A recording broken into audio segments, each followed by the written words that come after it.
Տոր-Քանգե Ղարզանի հարակից տարածքի այգու շինարարական աշխատանքների երկրորդ փուլի վերաբերյալ ավարտվել են ամֆիթատրոնի եւ բեմի բետոնային աշխատանքները, ավարտվել է ֆուտբոլի դաշտի կառուցման աշխատանքները, ավարտվել են սանհանգույցների ներքին հարդարման աշխատանքներ, իրականացվել է 460 գծամետր հենապատի կառուցման համար նախապատրաստական աշխատանքները,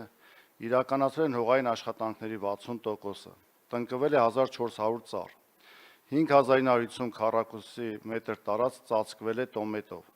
իրականացվել են հեղատար, կոյուղատար եւ ջրամատակարարման համակարգի, այդ թվում 5050 մետր ոռոգման ցանցի անցկացման աշխատանքներ,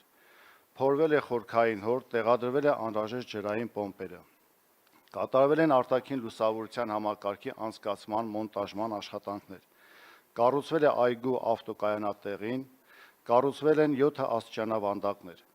Հարկ եմ համարում նշել, աշխատանքների կատարման վերջնաժամկետ է սահմանված մինչև 2026 թվականի 4 եռամսյակը։ Այսքանը։ Շնորհակալ եմ, կարծում եմ մեր ամենակարևոր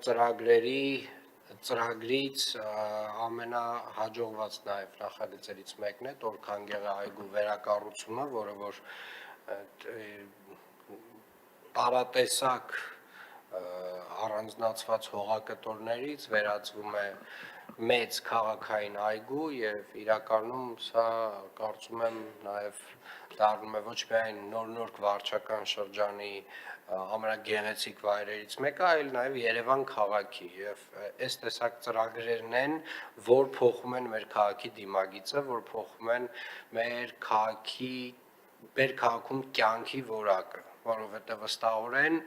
այն ինչ որ ունեինք մի 2-3 տարի առաջ այս այգում եւ այն ինչ որ ունենք հիմա եւ ունենալու ենք այս տարվա վերջ, դրանք էապես երկու տարբեր միջավայրերի մասին են խոսում։